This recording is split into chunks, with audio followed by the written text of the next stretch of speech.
Please pretend you're my dad. My uncle is looking for me, the little girl begged. The Hells Angel couldn't say no. The road stretched out flat and gray under a sky the color of old bruises, purple and orange fighting for space above the hills. Mason Cole rode with his hands steady on the handlebars, but his mind was somewhere else entirely. The memorial had been small. Just a handful of old riders standing around a folding table covered with photographs, drinking coffee that had gone cold an hour before anyone touched it. Tommy Reyes, 48 years old. Heart gave out in his sleep. Mason had known him for 20 years, had ridden beside him through 3 states and 100 storms, and still, standing there in that dim little room, he couldn't find the right words to say about him. That was the trouble with Mason. He never seemed to find the right words when it mattered. The wind pushed against his leather vest as he leaned into a curve, and for a moment, the ache in his chest eased. Riding always did that for him. Out here there was no one to disappoint, no one waiting on a promise he couldn't keep. Just the engine under him, growling low and familiar, and the long, empty road that asked nothing of him. Before you continue listening, please let me know where in the world are you watching from today. Now back to the story. But even the road couldn't outrun his thoughts forever. He thought about Ryan. He hadn't let himself think about Ryan in a long time, but funerals had a way of cracking open doors a man thought he'd locked for good. Ryan Cole had been more than a brother in the club. He'd been the one person Mason trusted with the parts of himself he kept hidden from everyone else. Ryan used to say that family wasn't about blood. It was about who showed up when things got hard. Mason had believed that once. Then Ryan got sick, and Mason had shown up less and less until one day he stopped showing up at all. He told himself it was because he couldn't stand to watch his friend fade. The truth was simpler and uglier. He was afraid of losing someone else he loved, so he made sure he loved him a little less before the end came. It hadn't worked. It never worked. All it did was leave him with a hole shaped like guilt where a friendship used to be. Ryan had a little girl. Mason remembered holding her once, back when she was small enough to fit in the crook of one arm. He'd promised Ryan, sitting on the back porch of that old farmhouse with beers sweating in their hands, that if anything ever happened, he'd look after her. He meant it too. Every word. But promises made in porch light didn't always survive real life. Mason shook his head, trying to push the memory down where it belonged, buried under years of silence.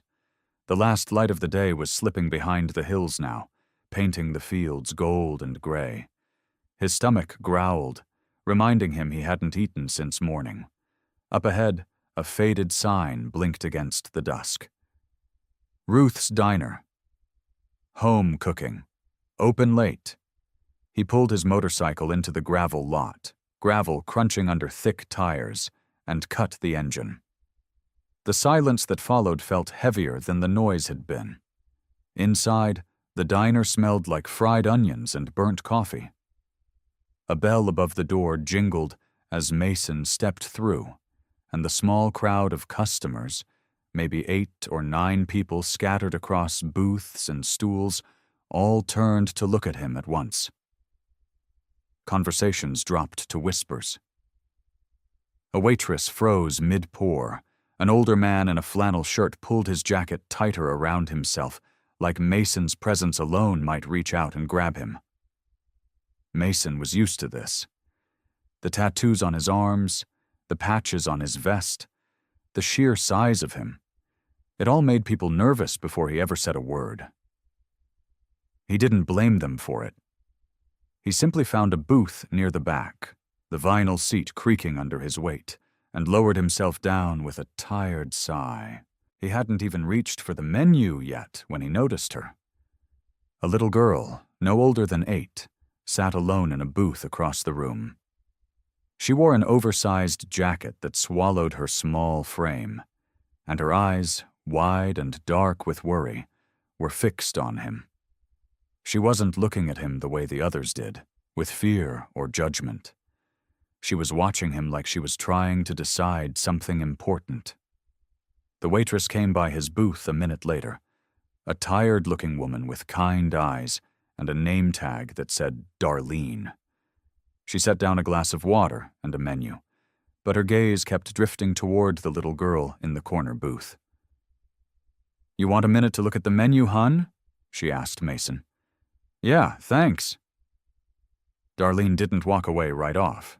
She stood there, twisting the towel in her hands, and finally sighed like she'd been holding something in for a while. "That little girl's been sitting there for almost 2 hours," she said quietly, leaning in a bit. "Ordered a hot chocolate and hasn't touched it.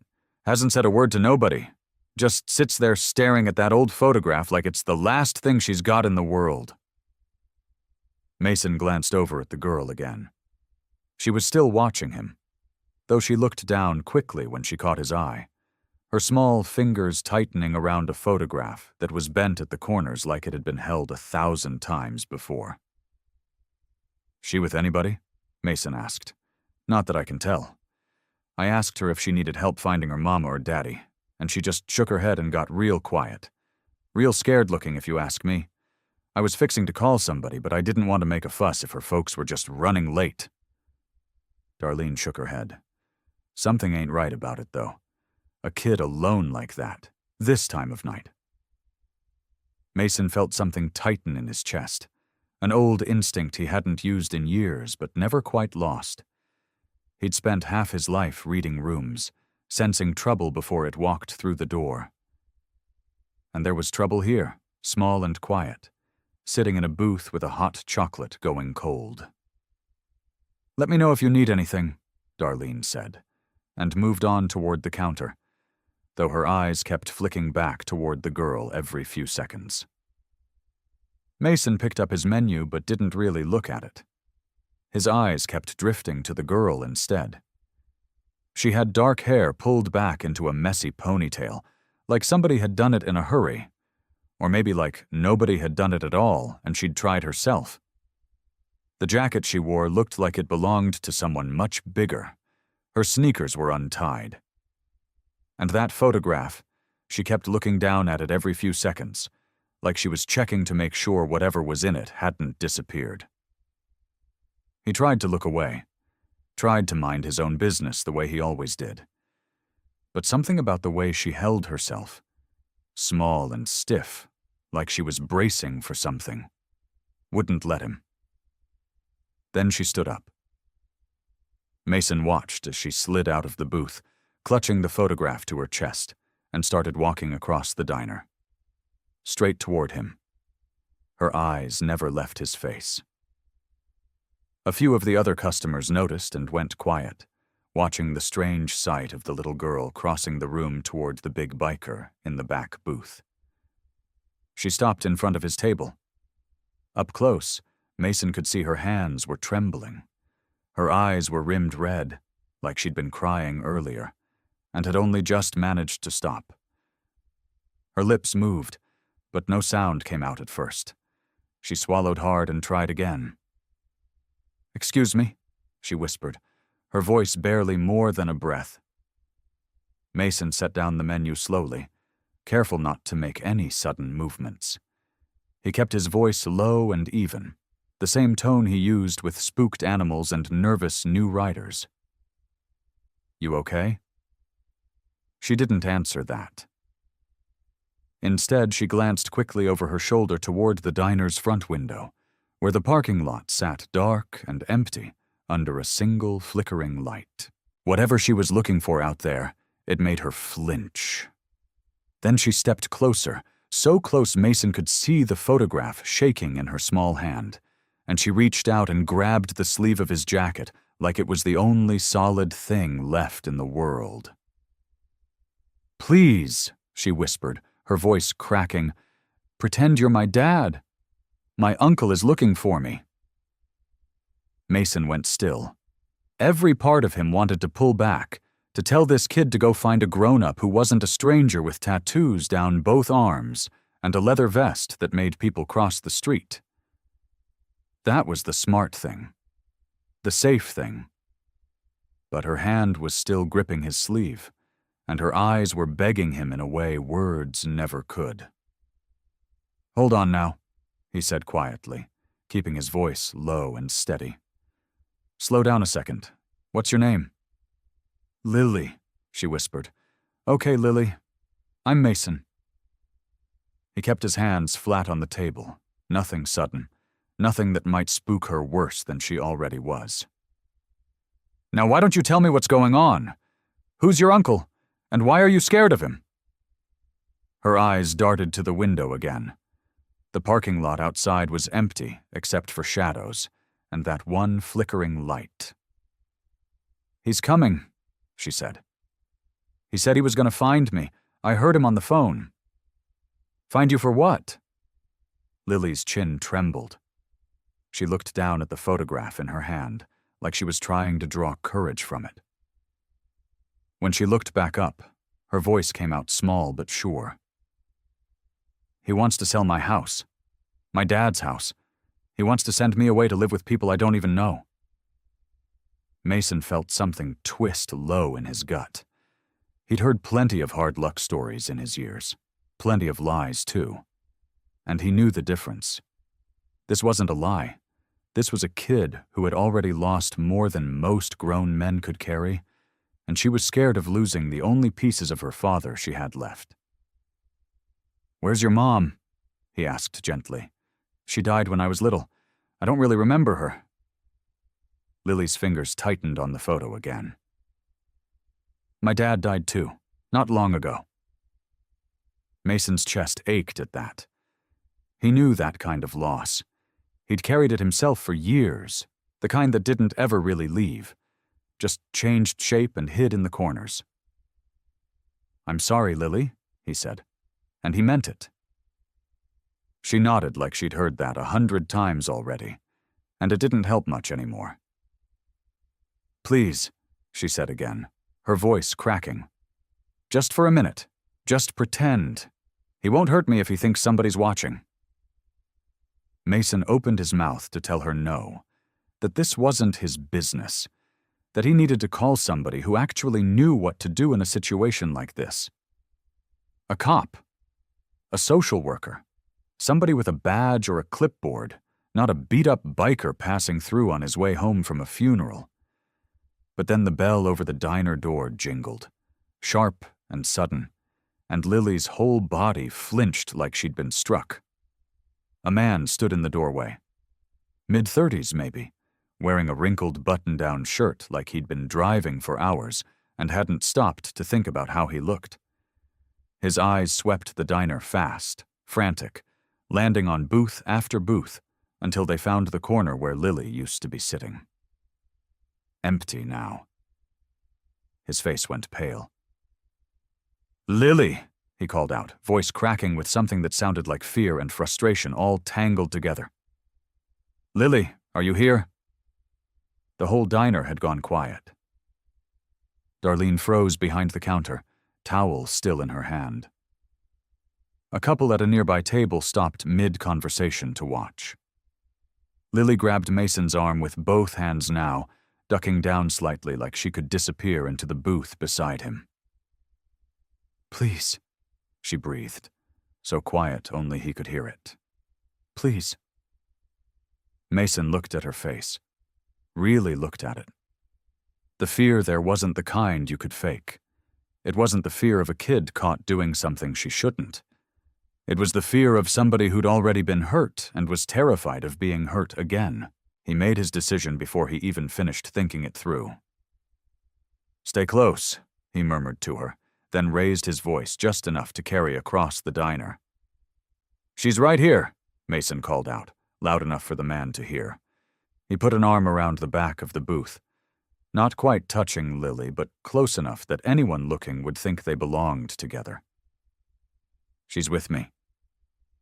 The man's head snapped toward the sound, and his eyes locked onto Mason with a mixture of confusion and desperate hope. "With you?" he said, taking a step closer. "Who are you?" Mason met his gaze, steady and calm, the same look he'd used on angry men twice this one's size. "I'm her father," he said. The lie hung in the air like smoke. Daniel's face twisted, confusion turning fast into anger. "Her father is dead," he said flatly. "I don't know what kind of game you're playing, but that little girl is coming home with me right now." The diner had gone dead silent. Darlene had stopped pretending to wipe the counter. The couple by the window were watching like they'd stumbled into a movie. Mason didn't move. He kept his arm along the back of the booth, kept his voice low and even, the same voice he used to calm down a rattled biker after a bad wreck. "Nobody's playing games," Mason said, "but that girl grabbed onto me like her life depended on it, and I'm not handing her to anybody until I know why she's this scared." "She's my niece." Daniel's hands were shaking. Mason noticed that. Not the shaking of a man about to do something violent, but the shaking of someone who hadn't slept right in weeks. "I'm her legal guardian. I don't need to explain myself to some stranger in a bar jacket." "Maybe not," Mason said, "but you're gonna anyway. Or you can wait outside for the sheriff to sort this out. Your call." That landed. Daniel's jaw worked like he wanted to argue, but something in Mason's face, calm and unmovable as a fence post, told him arguing wouldn't get him anywhere fast. "Fine," Daniel said, dragging a hand down his face. He looked older than he probably was, worn thin at the edges. "Fine. I've been looking for her for 3 hours. 3 hours, driving around in the dark, calling everybody I know. Do you have any idea what that's like?" "Can't say I do," Mason said, "but I can see you're scared. So why don't you tell me what happened? From the beginning." Daniel glanced at Lily, who had gone rigid beside Mason, her small hand still fisted in the fabric of his sleeve. Something passed over his face, guilt, maybe, or grief, hard to tell in the bad light of the diner. "She ran off after school," Daniel said. "I got home and the house was empty. Her backpack was gone. I've been driving up and down this road for hours thinking the worst." His voice cracked on that last part, just slightly before he caught it. "I'm not the enemy here."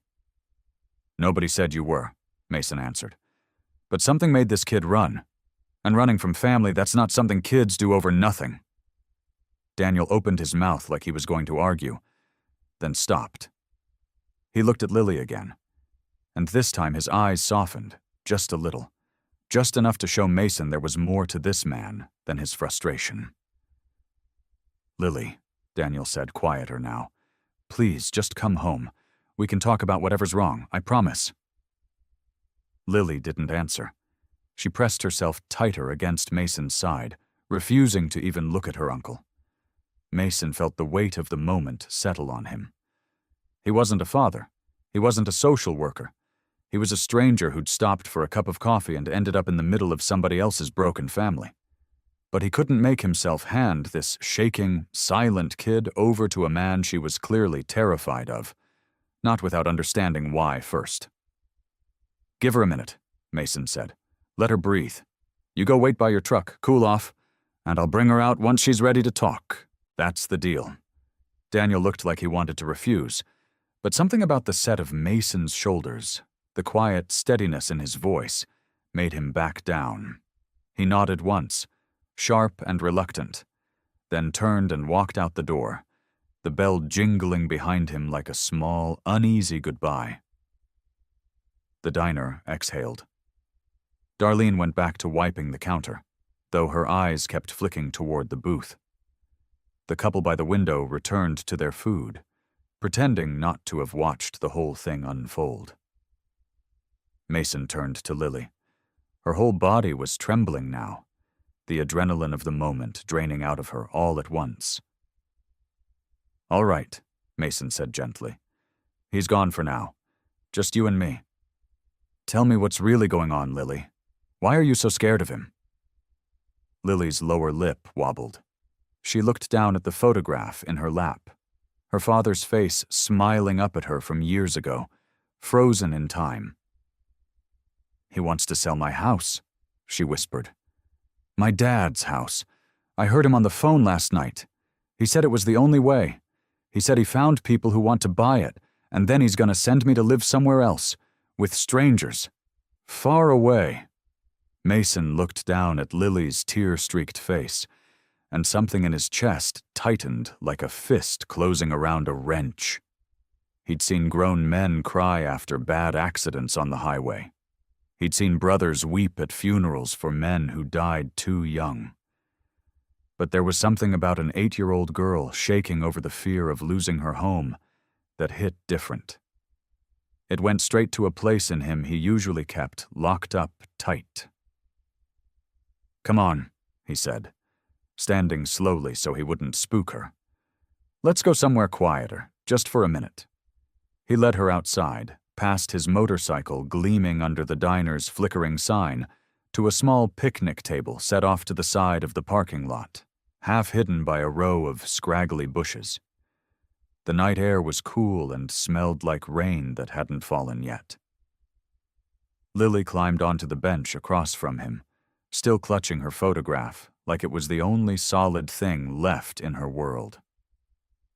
"All right," Mason said, keeping his voice soft, the same tone he used when a spooked dog wandered into the clubhouse garage. "Tell me everything. From the start. Don't leave nothing out." Lily took a shaky breath. "Last night I couldn't sleep," she said. "I heard Uncle Daniel on the phone in the kitchen. He didn't know I was awake." She wiped her nose with the back of her sleeve. "He was talking to a man about the house. My house. The one my dad built the garden at. He said something about money and moving, and he said the word sold, like it was already decided." Mason kept still, letting her get it all out. "Then he said something about another state," Lily continued, her voice cracking. "He said I'd get used to it. He said kids adapt fast." She looked up at Mason, her eyes red and swollen. "But I don't want to adapt. I want to stay where my dad's garden is. I want to stay where I can still smell him in his old shirts in the closet. If we move, all of that gets erased, like he never existed." Mason felt his jaw tighten. He understood loss. He understood how a person could try to run from grief by throwing away everything that reminded them of it. He'd almost done the same thing himself once. "Okay," Mason said. "I hear you. That's a real scary thing to face, especially by yourself." He paused, choosing his next words carefully. "But I think there's more to this than just your uncle being cruel. Grown-ups don't always explain themselves right to kids. Sometimes fear makes people do things that look wrong on the outside, even when their hearts ain't in a bad place." Lily didn't look convinced, but she didn't argue either. "Here's what I want to do," Mason said. "I want to talk to your uncle. Not to hand you over blind, but to understand what's really going on. Would that be all right with you?"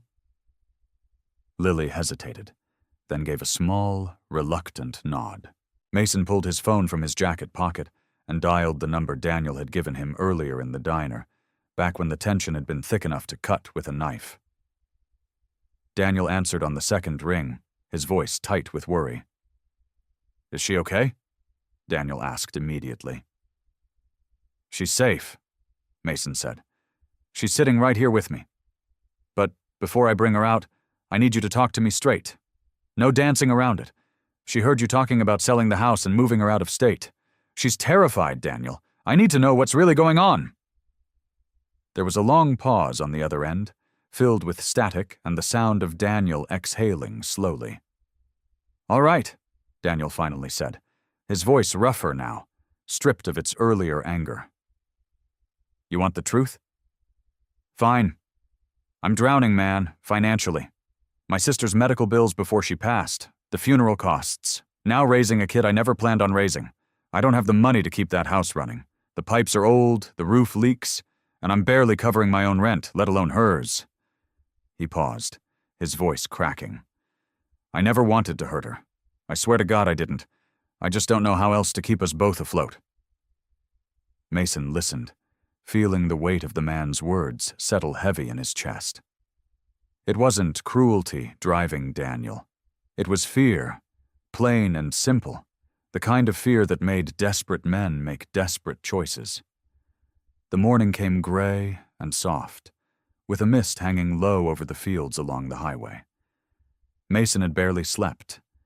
He'd spent most of the night sitting outside the motel room in a plastic chair, watching the road, thinking about a promise he hadn't made yet but already felt the weight of. Lily hadn't slept much either. He could tell by the way she moved when she came out of the room, slow and quiet, her eyes puffy, the photograph still clutched in her small hand like it had grown there overnight. "You hungry?" Mason asked. She shook her head. He didn't push it. He'd learned a long time ago that some mornings, food wasn't the thing a person needed most. They packed up what little they had. Mason had called Daniel again before sunrise, and the two of them had agreed on something simple. Mason would bring Lily back toward her hometown. Not to hand her over yet, not until things were sorted out properly, but so she could be close to home while the grown-ups figured out what came next. Daniel sounded relieved on the phone. Relieved, but still scared, like a man walking on a bridge he wasn't sure would hold his weight. Mason got Lily settled on the back of his motorcycle, made sure her helmet was snug, made sure she had her arms wrapped tight around his waist. The road stretched out ahead of them, long and quiet, the kind of road that gave a person time to think whether they wanted to or not. They rode for almost 2 hours before the town came into view. Mason recognized the water tower first, painted pale blue with the town's name in faded letters. Then the diner on the corner, the old church with its crooked steeple, the row of houses that all looked like they'd been standing since before anybody could remember. Lily's house sat at the end of a quiet street, small and white with green shutters, the paint peeling near the windows. The yard was overgrown, the grass tall and wild, but Mason could still make out the shape of a garden near the side of the house, rows gone to weed, but clearly once cared for with love. He parked the bike at the curb and helped Lily off. She stood there for a long moment, just looking at the house, her small chest rising and falling. "You don't have to go in if you're not ready," Mason said. "I want to," she said. "I need to get some of my dad's things before anything happens." Mason nodded. "Then I'm coming with you. Every step. I'm not going anywhere, Lily, not today, not tomorrow. I made a promise to myself last night, and I'm telling you now so you know it's real. I'm not leaving you to handle this by yourself." Lily looked up at him, her eyes searching his face like she was trying to decide if she could believe him. Whatever she found there must have been enough, because she reached out and took his hand. They walked up the porch steps together. The key was hidden under a flower pot shaped like a frog, chipped and faded from years of weather. Lily said her dad had always kept it there, joking that no burglar would ever think to look under something so ugly. Inside, the house smelled like dust and old wood and something faintly sweet, like the ghost of cinnamon still hanging in the air from years of baking. Sheets covered some of the furniture. Boxes were stacked in the hallway, half-packed, like Daniel had started the job and lost his nerve halfway through. "His room is upstairs," Lily said quietly. "I want to look through his closet. And the box under his bed. He kept old stuff in there, photos and letters and things." They climbed the stairs together, the wood creaking beneath their feet. Lily led him into a bedroom that still had a man's shoes lined up by the closet door, like he might come back any minute and put them on. Mason knelt down and pulled the wooden box out from under the bed. It was heavier than it looked, filled with papers, old letters tied with string, a few faded photographs. Lily sat beside him, going through them one by one, telling him little stories about each. Mason listened, nodding, his throat tight. Then his hand stopped on one photograph near the bottom of the box. It showed a group of men standing beside their motorcycles, leather vests, sunlight bright behind them. And right in the middle, arms slung around a younger Mason's shoulders, stood a man Mason hadn't seen in years. Ryan. Mason's hand shook as he held the photograph closer, his eyes tracing every detail like he was afraid it might disappear if he blinked. It was real. It was him. Younger, no gray in his beard, standing beside a row of motorcycles with the sun hitting them just right. And there, arm thrown over Mason's shoulders, grinning like he didn't have a care in the world, was Ryan. "That's my dad," Lily said softly, pointing at the photo. "I found that one before. I don't know who the other men are." Mason couldn't speak for a moment. His chest felt tight, like someone had wrapped a rope around it and pulled hard. "Mason?" Lily's voice was small. "What's wrong?" He set the photograph down carefully on his knee, like it might break, and looked at her. Really looked at her. The shape of her eyes. The way her nose crinkled when she was thinking hard about something. He'd been so caught up in protecting a scared little girl that he hadn't let himself see what had been in front of him the whole time. "Lily," he said, his voice rough, "I knew your dad." Her eyes went wide. "You did?" "He was my best friend," Mason said. "Years ago, we rode together, worked on bikes together. He was—" Mason had to stop, clear his throat. "He was like a brother to me." Lily stared at him like she wasn't sure if she should believe it, or if it was too good to be true. "You knew him? Really knew him?" "Really knew him," Mason said. "Your dad had a laugh that could fill up a whole room. He used to talk about you before you were even born. Couldn't stop talking about you, actually. Drove the rest of us a little crazy with it." Mason managed a small, tired smile. "He loved you before he ever met you, Lily. And once you came along, that love just kept growing. Every time I saw him, it was Lily this, Lily that. He was so proud of you." Tears filled Lily's eyes, but she didn't look sad exactly. She looked hungry, like she'd been starving for these words without knowing it. Mason took a breath. There was more to tell her, and it sat heavy in his chest, like a stone he'd been carrying for years without setting down. "Before he got sick," Mason said, "your dad made me promise something. He said if anything ever happened to him, I was supposed to look after you, make sure you were safe, make sure you knew you were loved." Lily went very still. "You promised that?" "I did."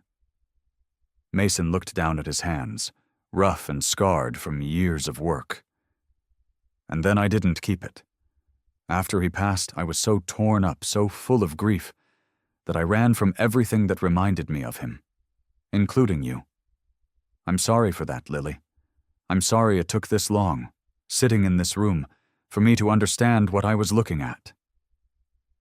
Lily didn't say anything for a long moment. She just studied him, the way kids sometimes do when they're deciding whether the world is safe or not. "You didn't know it was me," she finally said. "You didn't know." "That doesn't make it right," Mason said. "But I'm here now, and I don't intend on breaking that promise a second time." Lily's chin trembled. She looked down at the photograph on his knee, then back up at him. "Everybody leaves," she whispered. "My mom left, my dad left. Even if they didn't want to, they still left." "I know," Mason said gently. "Will you leave too?" Mason reached out and took her small hand in his, careful, like he was holding something precious that could break if he wasn't gentle enough. "Lily," he said, "I want you to hear me. I am not going anywhere." She looked at him, And for the first time since he'd met her, she didn't look like a scared little girl bracing for the next disappointment. She looked like she wanted to believe him with her whole heart. "Will you stay?" she asked. "Just until everything is okay? Until I know I'm safe?" Mason felt something shift inside his chest, something that had been locked tight for years finally coming loose. "Yeah," he said, his voice thick. "I'll stay, however long it takes." Morning came slow and gold through the kitchen window, spilling across the counter where Mason stood cracking eggs into a bowl like he'd done it 1,000 times before. Truth was, he hadn't cooked for anyone but himself in years. His hands remembered the motions anyway, the same way they remembered how to strip down an engine. The house creaked around him, old wood settling, and somewhere upstairs he heard Lily's feet hit the floor. A door opened. Small footsteps came down the stairs, slower than they needed to be, like she was still deciding if this was real. She stopped in the kitchen doorway, wearing an oversized t-shirt that must have belonged to her dad, and stared at him. "You're still here," she said. "Told you I would be." Lily didn't answer that. She just climbed onto a stool at the counter and watched him with the kind of careful eyes that Mason recognized. He used to look at people that way too, back when he didn't know who was safe and who wasn't. "Scrambled or fried?" he asked. "Scrambled." She paused. "My dad always burned them." Mason smiled a little, keeping his eyes on the pan. "Yeah, he was never much of a cook. Man could rebuild a carburetor blindfolded, but eggs got the better of him every time." That got a small laugh out of her, quiet, surprised, like it snuck out before she could stop it. After breakfast, Mason found Lily's old bicycle leaning sideways in the shed, one wheel bent, the chain hanging loose like a broken necklace. Rust had crept along the frame. It looked like it hadn't been ridden in a long time. "This yours?" he asked, wheeling it out into the sunlight. Lily nodded from the porch steps, arms wrapped around her knees. Dad was going to fix it. He never got the chance. Mason didn't say anything to that. He just rolled up his sleeves and got to work, laying out his tools on an old towel like he was performing surgery. Lily watched from the steps for a while, but curiosity pulled her closer, until she was crouched right beside him, watching his rough hands work the chain back into place. "You know how to do all that?" she asked. "Spent 30 years fixing bikes," Mason said. "Wheels aren't much different." "Can you teach me?" Mason glanced at her, surprised. Then he handed her the wrench. "Hold this here," he said, guiding her small hands. "Careful, don't force it." They worked together in the shade of the shed, the sun climbing higher, sweat beading on Mason's forehead. Lily's tongue poked out the corner of her mouth in concentration, and for a moment, just a moment, Mason forgot about promises and guilt and everything that had brought him here. There was just a girl and a bicycle and the quiet satisfaction of fixing something broken. By the time the sun sat high overhead, the bike stood upright, wheels spinning true, chain clicking smooth. Lily ran her hand along the seat like she was greeting an old friend. "Try it out," Mason said. She climbed on, wobbled once, then found her balance, pedaling down the gravel driveway with her hair streaming behind her. Mason stood there, wiping grease off his hands with a rag, watching her go. When she came pedaling back, cheeks flushed and grinning, she skidded to a stop in front of him. "My dad used to run alongside me," she said, breathless. "Right there." She pointed to the stretch of driveway near the mailbox. "He said he wasn't letting go until I told him to, and then one day I told him to, and I didn't fall." Mason felt something tighten in his throat, Sounds like him. He used to whistle, Lily said, sitting down on the porch steps beside him now, bicycle forgotten for the moment. This one song, I don't know the name, but he whistled it when he was fixing things. Said it helped him think. I remember that song, Mason said quietly. Drove all of us crazy on long rides. He'd whistle it for hours. Lily laughed, a real laugh this time, bright and unguarded. He was terrible at it. Terrible, Mason agreed. She kept talking then, stories spilling out of her one after another, about pancake Sundays and camping trips, and the time her dad tried to teach her to fish, and they both fell in the lake. Mason listened to every word, something warm unspooling in his chest with each one. He hadn't felt needed in a long time. Not like this. Not in a way that made him want to stay. The days that followed settled into a rhythm nobody had planned. But nobody wanted to break either. Mason woke early, before Lily's alarm, and by the time she came downstairs, he'd already have coffee brewing and something simple cooking on the stove. Then he'd walk the neighborhood while she got ready for the day camp Daniel had signed her up for at the community center. That's how it started. Just walking, just looking at things that needed fixing. The first house belonged to Mrs. Patterson, a widow who lived 3 doors down with a porch step that had been broken since spring. Mason noticed it on his second morning walk, the way the wood sagged in the middle, dangerous for an old woman's knees. He knocked on her door that afternoon. I got some tools, he said. Noticed your step's about to give out? Mind if I take a look? Mrs. Patterson stood in her doorway, eyeing the leather vest, the tattoos running down his forearms, the size of him filling up her whole porch. Mason recognized the look. He'd seen it his whole life. Fear dressed up as politeness. That's kind of you, she said carefully. But I couldn't ask you to trouble yourself. No trouble, Mason said. Won't take an hour. She let him do it, mostly because she didn't know how to say no to a man his size. But she watched him the whole time from her kitchen window, and by the time he'd finished, replacing the rotted board and sanding the edges smooth, something in her face had changed. You want some lemonade? She asked when he was packing up his tools. Mason said yes, because it seemed like the polite thing to do, and because turning her down felt like it might undo something good that had just happened. Word travels fast in small towns. By the end of the week, Mason had fixed Mrs.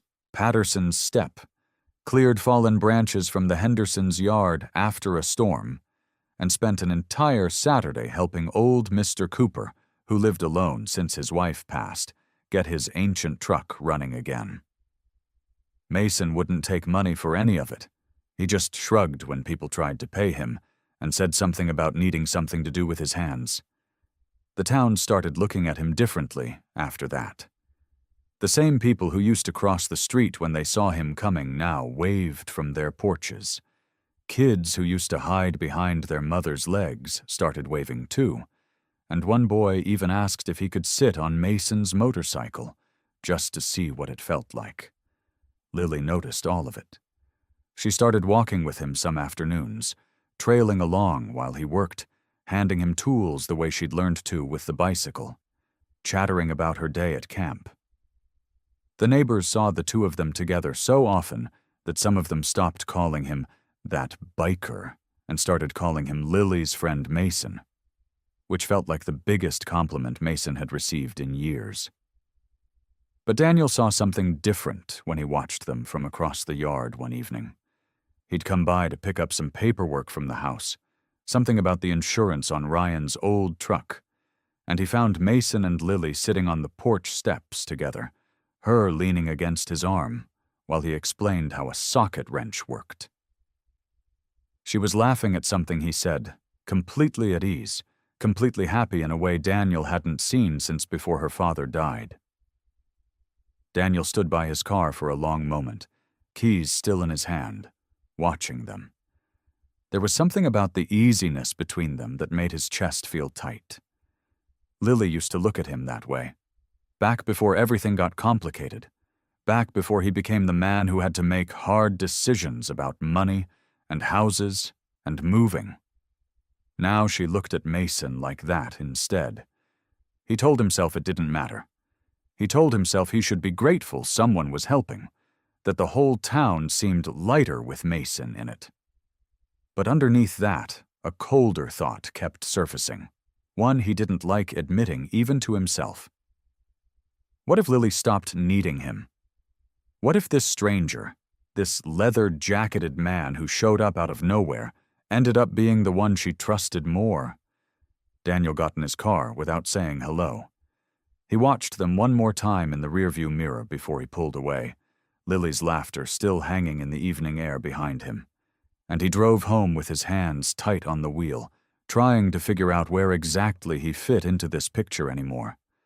Mason found Daniel sitting on the tailgate of his truck outside the house 2 days later, a folder of papers beside him, untouched.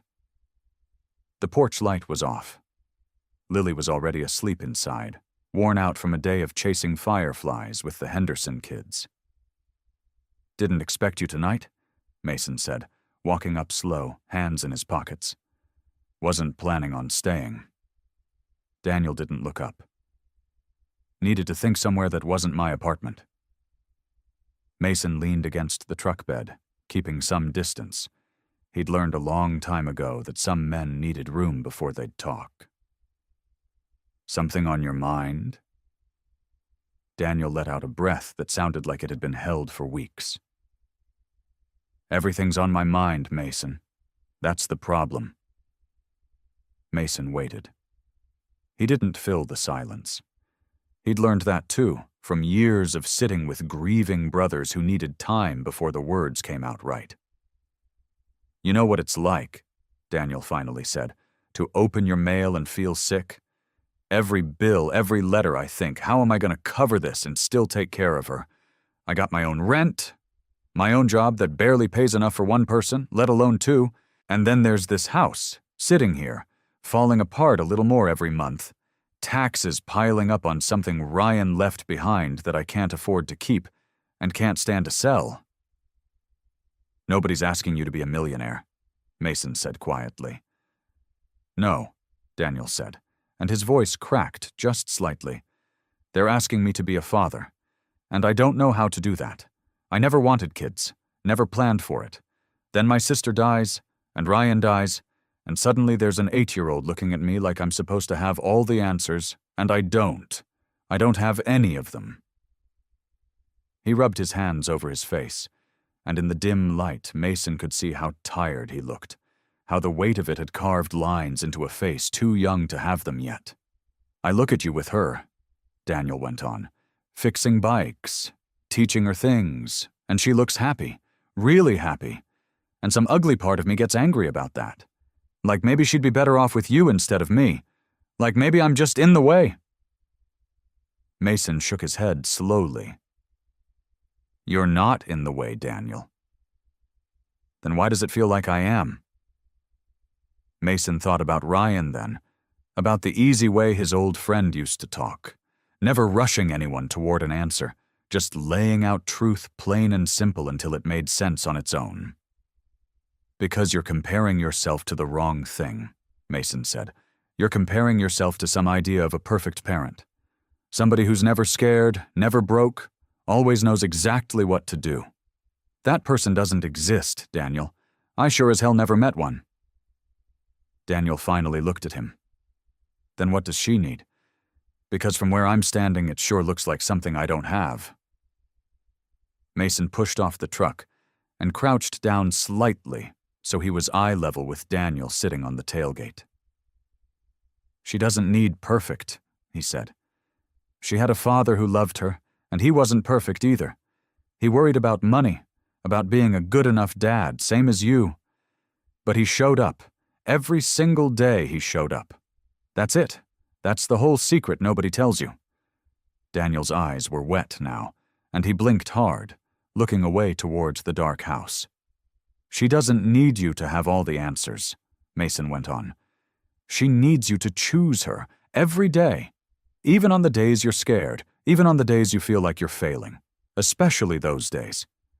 That's what being a parent is, Daniel. It's not one big decision. It's 1,000 small ones, made over and over, even when you don't feel ready. Daniel was quiet for a long moment. He looked down at the folder beside him. The papers Mason knew were about the house, about selling it, about all the practical fears that had been driving his choices. I don't know if I can do that, Daniel said finally, voice barely above a whisper. I don't know if I'm strong enough. You're stronger than you think, Mason said. You're just carrying it alone. That's the only thing wrong with the picture. Daniel didn't answer right away. He sat there in the dark, staring at the folder like it held the weight of every decision he'd been too afraid to make. And for the first time in weeks, he didn't reach for it. The next morning, sunlight poured through the dusty windows of Ryan's old house, catching all the little pieces of dust floating in the air like tiny stars. Mason stood in the hallway closet, pulling out boxes that hadn't been touched in years. Lily sat cross-legged on the floor beside him, sorting through a stack of photographs with careful hands, like each one was made of glass. Your dad kept everything, Mason said, setting down a box marked winter clothes that clearly hadn't held winter clothes in a long time. Inside were old baseball cards and a stack of birthday cards nobody had ever thrown away. Lily smiled a little. Mom used to say he never let go of anything. She said his heart was too big for goodbyes. Mason paused at that, the words settling into his chest like a stone dropped into still water. That sounded exactly like Ryan. He always did have a hard time letting go, even of people who hurt him. They kept working, box after box, mostly finding old clothes and tools and paperwork that didn't matter anymore. Then Mason reached the very back of the closet, where a shape sat covered by an old moving blanket. He pulled the blanket away and found himself staring at something he hadn't expected. A motorcycle helmet. Black, scratched up from years of riding, with a faded flame design painted along the side. Mason knew that helmet. He'd seen it 100 times, sitting on the back of Ryan's bike outside the clubhouse, resting on tables during long nights of laughing and telling stories that went on too late. Lily, he said, voice quieter now. Come look at this. She crawled over, and her eyes went wide. That was Dad's. He used to let me sit on his bike and wear it, even though it was way too big. She reached out and touched the side of it gently, like it might disappear if she pressed too hard. Mason turned it over in his hands, and that's when he noticed something taped inside, near the padding. A small device, no bigger than a matchbox, with a single button on the side. What is that? Lily asked, leaning closer. I don't know, Mason admitted. He carefully peeled the tape away and held the little device in his palm. There was a tiny screen on it, the kind used for recording short video messages. His thumb hovered over the button. Should we push it? Lily whispered. Mason looked at her, saw the mixture of fear and hope written across her face, and he understood. This was one of those moments that could change everything or nothing at all. He pressed the button. The small screen flickered to life, and there was Ryan's face, thinner than Mason remembered, his eyes tired but still holding that same warmth that never seemed to fade even when everything else about him did. Lily gasped and pressed her hand over her mouth. Hey, sweet girl, Ryan's voice came through the little speaker, soft and steady. If you're watching this, that means I'm not there anymore, and I'm sorry for that. I wanted more time. I wanted to see you grow up, see who you become. But since I can't be there, I need you to hear something important. Lily's eyes filled with tears, But she didn't look away. "If you ever feel alone," Ryan continued, "if you ever feel like nobody understands or nobody's there to help you carry the hard stuff, I need you to find Mason Cole. He's my oldest friend, the truest brother I ever had. He knows what it means to lose people and still choose kindness anyway. He'll understand things about you that other people won't. Trust him, Lily. He won't let you down." The recording ended there, the little screen going dark again. Lily sat frozen for a moment, staring at the helmet in Mason's hands, like it held her father's whole heart inside it. Then she looked up at Mason, tears streaming freely down her cheeks now. "He knew," she whispered. "He knew you'd come?" Mason couldn't speak right away. His throat had tightened up so much it hurt, and his eyes burned with tears he hadn't let himself cry in years. He set the helmet down gently on the floor between them, like it was something sacred, something that deserved to be treated with more care than anything else in that dusty closet. "He trusted me," Mason said, but his voice came out cracked, like a board bending too far. "And I disappeared." He looked down at his hands. Big hands, scarred across the knuckles from years of wrenches slipping and roads that didn't forgive mistakes. Hands that had held Ryan up once, back when they were both younger, back when Ryan had broken his leg falling off a bike he swore he could handle. Mason remembered driving him to the hospital that night, staying until sunrise, promising Ryan he'd always have his back. And then Ryan got sick, and Mason ran.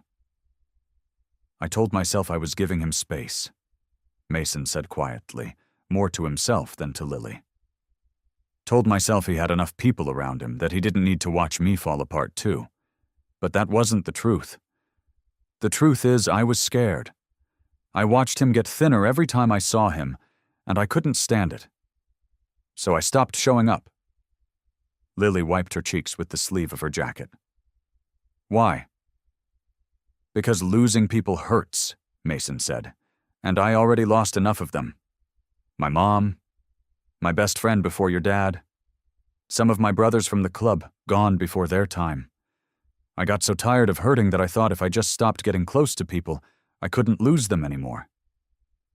He picked the helmet back up, turning it slowly in his hands, like it might tell him something new if he looked at it long enough. "So when your dad got sick," Mason continued, "I pulled away. I told myself he'd understand. I told myself it wasn't really leaving if I never said goodbye." He shook his head. "But that's exactly what it was. I left, and I never came back, not even after he was gone. I never checked on you, never made sure you were okay. I broke my promise, Lily. That's the truth of it." Lily was quiet for a moment, studying him with those steady brown eyes that reminded him so much of Ryan. It made his chest ache. "But he didn't sound mad," she said finally. "In the video, he didn't sound like he was mad at you at all." Mason looked up at her. "He said find you," Lily went on. "He said trust you. He didn't say anything about you leaving. He didn't blame you for anything." She scooted closer, placing her small hand on top of his. "My dad believed in you, Mr. Mason. Even after everything, he still believed you were the person who could help me." Mason felt something crack open inside his chest, something that had been sealed shut for a long, long time. He had spent years carrying the weight of his own guilt, assuming that Ryan must have died disappointed in him, must have died thinking Mason had abandoned him when he needed him most. But that wasn't what the recording showed. Ryan hadn't been keeping score. Ryan hadn't been waiting for an apology. Ryan had simply trusted him. Completely, without conditions. "He knew you," Lily said softly. "He knew you'd feel bad about leaving. But he still picked you. Doesn't that mean something?" Mason sat with that question, letting it settle into him the way morning light settles into a room, slow and warm and impossible to ignore. All this time he thought running away had been the safer choice, the way to protect himself from more pain. But Ryan had seen something in him that Mason had stopped seeing in himself. Loyalty. The kind that doesn't disappear just because a person makes a mistake. The kind that comes back, even late, even after years of silence because it was never really gone in the first place. Mason set the helmet down gently and looked at Lily. Really looked at her, the way Ryan must have looked at her 100 times before he got too sick to do it anymore. "I ran once," Mason said, his voice steady now, stronger than it had been all morning. "I'm not doing that again." Lily's eyes searched his face, like she was trying to decide if she could believe him. "Your dad trusted me to look after you," Mason said, "and I'm done running from that. Whatever happens with your uncle, whatever happens with this house, I'm not going anywhere. I'm going to fight for you, Lily. That's a promise I intend to keep this time." Daniel sat at the kitchen table with a stack of papers spread out in front of him, the overhead light making the numbers look even worse than they already were. Bills, bank statements, a letter from the mortgage company with words like "past due" printed in bold red letters. He rubbed his eyes and looked at the clock. Almost midnight, and he still hadn't figured out how he was going to make next month work, let alone the month after that. He heard the low rumble of a motorcycle pulling into the driveway and felt his stomach tighten. Mason. Daniel opened the door before Mason even reached the porch. "It's late," he said. Not quite an accusation, but close to one. "I know," Mason said. "But I've been thinking about your situation. Wanted to talk it through with you, if you've got a minute." Daniel hesitated, then stepped aside to let him in. He didn't have the energy to argue, not tonight. They sat at the kitchen table, the papers still scattered between them like evidence in a trial. Mason picked up one of the bank statements, scanning it briefly before setting it back down. "There's got to be another way besides selling," Mason said. "I talked to a few people today. Jake knows a contractor who could look at fixing up the place cheap. Maybe even trade labor for parts if you're willing to let him use the garage for storage. And there's a program through the county. Helps families keep their homes when they're behind on payments. I wrote down the number." He slid a folded piece of paper across the table. Daniel looked at it but didn't pick it up. "You've been busy," Daniel said, and his voice had an edge to it that hadn't been there before. "I'm trying to help." "I know you are." Daniel leaned back in his chair, rubbing a hand across his tired face. "But Mason, you don't understand what it's like. You come in here with your solutions and your phone numbers, but you don't have to live with the consequences if they don't work. I do. I'm the one who has to explain to Lily why we don't have lights, or why we're eating cereal for dinner again, because that's all that's left." "That's exactly why I'm trying to find another option," Mason said. "So it doesn't come to that." "And what if it doesn't work?" Daniel's voice rose slightly. "What if I take this county program, and it falls through, and we lose the house anyway, except now we've wasted months we could have used to plan for something else? You're asking me to gamble with Lily's future based on ideas you got from your buddy Jake." Mason kept his voice calm, even though he felt Daniel's frustration pressing against him like a wall closing in. "I'm not asking you to gamble anything.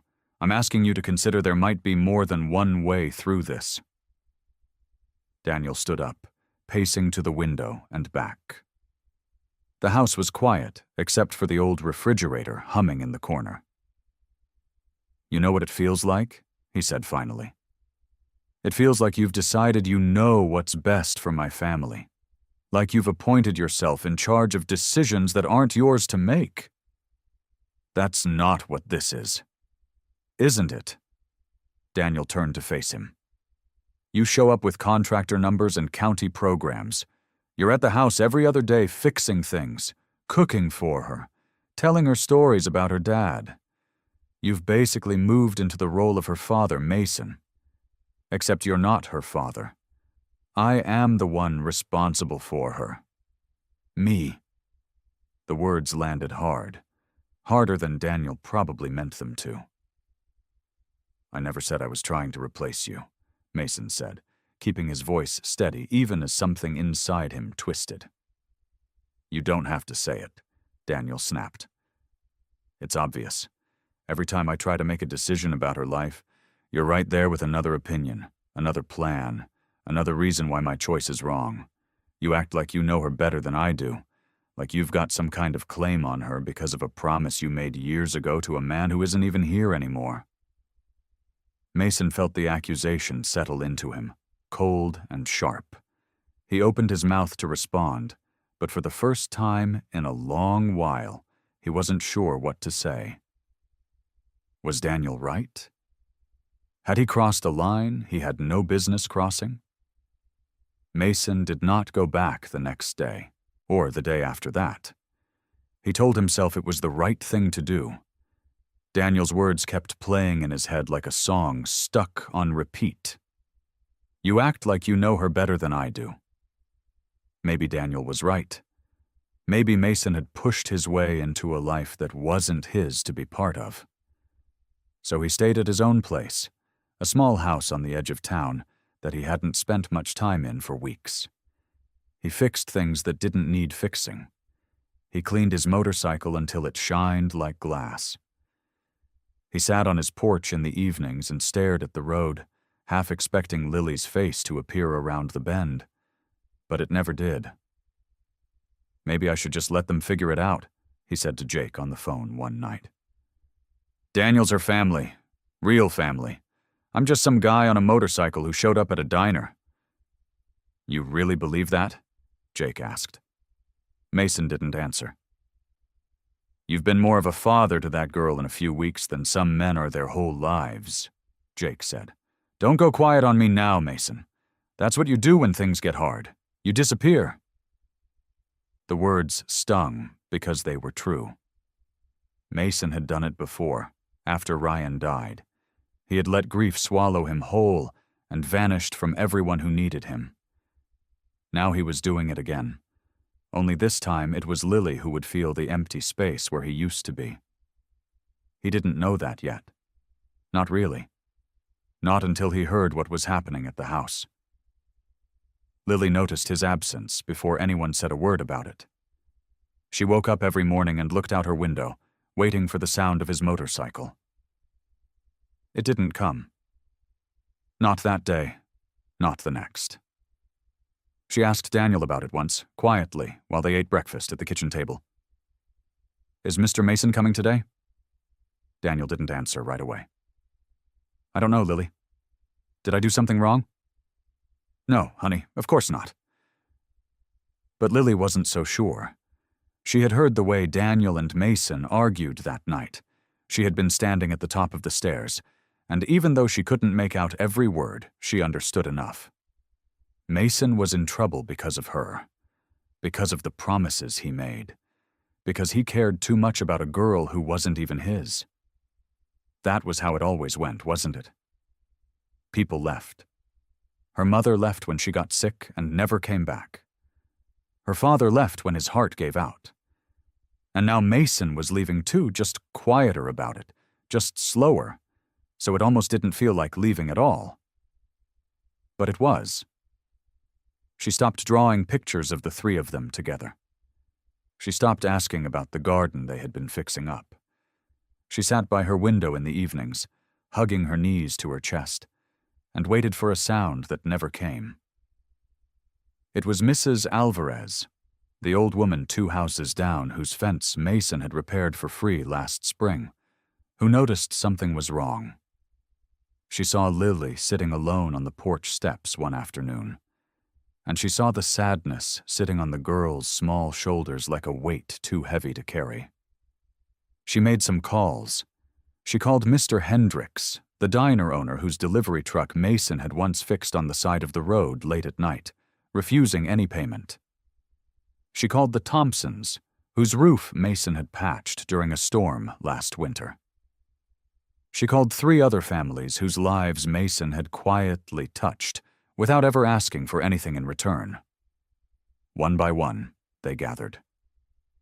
They showed up at Mason's small house on a Saturday morning, a whole line of cars and trucks pulling into his driveway. Mason stepped out onto his porch, confused, wondering if something was wrong. "What's all this?" he asked. Mrs. Alvarez stepped forward, her hands on her hips. "That little girl is sitting by her window every day waiting for you, and you're sitting here thinking you don't matter to anybody." "It's complicated," Mason started. "No," Mr. Hendricks said, stepping up beside her. "It's not complicated at all. You helped every single one of us when we needed it, and you never asked for a thing back. Now it's our turn."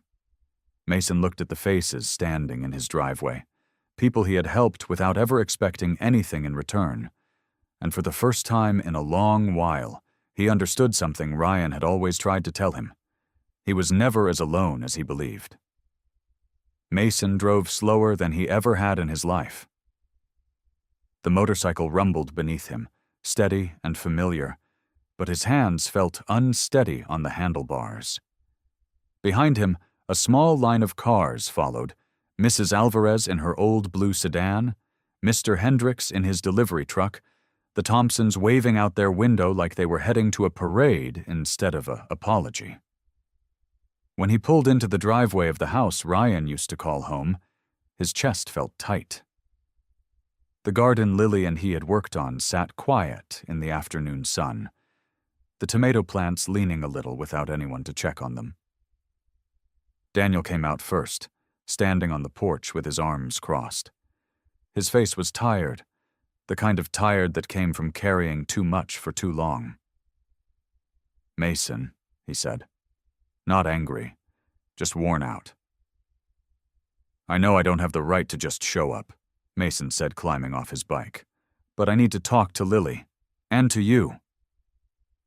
Daniel looked past him at the cars filling up the street. "Looks like you brought an army." "They're not here to fight your battles," Mason said. "They're here because they know who I am, even when I forget it myself." The screen door creaked, and Lily stepped out. She was smaller than Mason remembered. Or maybe he had just forgotten how small 8 years old really was. Her eyes were red around the edges, like she'd been crying and trying to hide it. "Mr. Mason?" she said, quiet. Mason knelt down so he was looking up at her instead of down. "Lily, I'm sorry. I should have come back sooner. I let myself believe you'd be better off without me around, and that was wrong. That was me being scared, not me thinking about what was true." Lily's chin trembled. "You stopped coming, just like everyone else." "I know. My mom left, my dad left, and I thought maybe if I didn't say anything, maybe you'd just stay a little longer before you left too. But you left anyway." The words hit Mason harder than any punch ever had. He felt his throat tighten, felt the weight of every person he had lost pressing down on his chest. "That's the thing I need you to understand," he said. "I'm not everyone else. I made a mistake staying away. But that mistake is over now. You hear me?" Lily wiped her eyes with the sleeve of her jacket. "How do I know you won't do it again?" Mason looked at Daniel, who was watching from the porch, arms still crossed but his face softer now, listening. "Because I'm telling you the truth. Right here, right now, in front of all these people who came just to remind me who I am," Mason said. "I'm not going anywhere. Not when things get hard, not when I'm scared, not ever." Lily stared at him for a long moment, like she was trying to decide if she could believe it. Then she stepped forward and wrapped her arms around his neck, holding on tight the way a person holds on to something they're afraid will slip away. "Promise?" she whispered. "I promise," Mason said, and his voice cracked on the word. Daniel came down the porch steps slowly, watching the two of them. Something in his face had changed, like a knot had loosened. "I thought you were trying to take her away from me," Daniel said. "Trying to be the dad I couldn't be." I never wanted to replace you, Mason said, standing up but keeping one hand on Lily's shoulder. I just wanted to keep a promise I made to Ryan. That doesn't mean you don't matter. You're her family, real family. I just want to help carry some of the weight, if you'll let me. Daniel looked at Lily, who was holding on to Mason's jacket with both hands now, her small face finally calm for the first time in days. Maybe there's room for both of us, Daniel said slowly, like he was testing the words out loud for the first time. Mason nodded. There's always been room. I was just too scared to believe it. 3 weeks passed, and the house began to feel like it had life in it again. Mason came by most evenings after his shop closed, sometimes with grease still on his hands, sometimes with a bag of groceries because he'd noticed the fridge running low. Daniel started smiling more. Lily laughed at dinner, really laughed, the kind that made her nose scrunch up. But underneath the good days, Daniel carried a worry he hadn't shared with anyone. The bills were piling up. The house needed a new roof. The truck needed brakes. Daniel's job at the warehouse barely covered the basics, and every month felt like walking a tightrope a little further out over nothing. He loved Lily. He loved the life they were building. But love didn't pay the electric bill. Late one night, after Lily had gone to sleep, Daniel sat at the kitchen table with a folder of papers spread out in front of him. A real estate agent had called him weeks ago, offering to list the house. Daniel had said no at first. Then he'd said maybe. Then he'd said, let's just look at the numbers. The numbers were good. Selling the house would clear his debts and leave enough for a smaller place, maybe an apartment in town where Lily could still go to her school. It made sense on paper. It was the practical thing to do. He told himself he would explain it to Lily when the time was right. He told himself it wasn't a betrayal, just a hard decision grown-ups sometimes had to make. He signed his name at the bottom of the listing agreement and slid the papers into a folder, tucking it into the drawer of the hallway desk, where he kept important things. He didn't know Lily had seen the real estate agent's car in the driveway that afternoon. He didn't know she'd been curious enough to open the drawer while he was in the shower the next morning. Lily sat on the hallway floor with the papers spread across her lap, reading words she didn't fully understand but understood enough. Listing agreement, sale price, estimated closing date, her father's house, her father's garden. Gone. She thought of the tomato plants she and Mason had staked up together. She thought of her father's helmet, still sitting on the shelf in the hall closet. She thought of the promise Mason had made, standing in the driveway with his hand on her shoulder. There's always been room. I was just too scared to believe it. But if Daniel sold the house, there wouldn't be a house to have room in at all. She felt the same cold feeling she'd felt in the diner all those months ago. The feeling of the ground shifting under her feet, of nobody telling her the truth until it was too late to do anything about it. When Daniel came out of the bathroom, Lily was gone, and the papers were scattered across the hallway floor like she'd thrown them. Outside, the sky had turned the color of a bruise. Wind pushed through the trees, bending them sideways, and the first fat drops of rain were just beginning to fall. Daniel called her name through the house, then out the front door, then down the street, his voice getting more frantic with each shout. He called Mason, his hands shaking so bad he almost dropped the phone twice. Mason was there in under 10 minutes, his motorcycle skidding into the driveway, rain already soaking through his jacket. "Which way did she go?" "I don't know," Daniel said, his voice breaking. "I don't know, Mason. I was going to tell her. I swear I was going to explain it." "We'll talk about that later," Mason said, already moving. "Right now we find her." They searched everywhere Lily might have gone. The old oak tree by the creek, the garden, the diner on the edge of town, where the owner shook her head and said she hadn't seen the little girl all evening. The rain came down harder, turning the streets to rivers, thunder rolling across the sky like something enormous and angry. Mason rode through the storm, calling her name, until his voice went hoarse, until the rain soaked through every layer he had on, until his hands were numb on the handlebars. It was a police officer who found her, hours later, huddled under the awning of a closed gas station 2 miles from home, shivering and soaked through, clutching the photograph of her and her father. Because Mason was not her legal guardian, and because a missing child report had already been filed, the officers explained gently that Lily would need to go into temporary state care while everything was sorted out.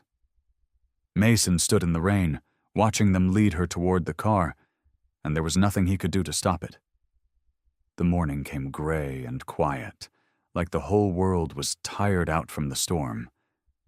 Mason had not slept. He sat on the edge of his bed for a while, still in the same clothes from the night before, still damp in places the rain had soaked through hours ago. His boots left wet prints on the floor when he finally stood up, but he didn't care. He got on his motorcycle and rode to Ryan's house without really deciding to. His body just went there, the way a person's feet find their way home even when their mind is somewhere else. The house looked wrong in the morning light. Too still. Too quiet. The garden Lily and Mason had built together sat soaked and heavy from the storm. Tomato plants bent low under the weight of the rain. A few of the stakes knocked sideways. Mason walked through the yard and stood there looking at the mess, and something in his chest cracked open. He remembered the sound of Lily's laugh at dinner 3 nights ago. He remembered her small hands pressing seeds into the dirt, so careful, like she was planting something more important than tomatoes.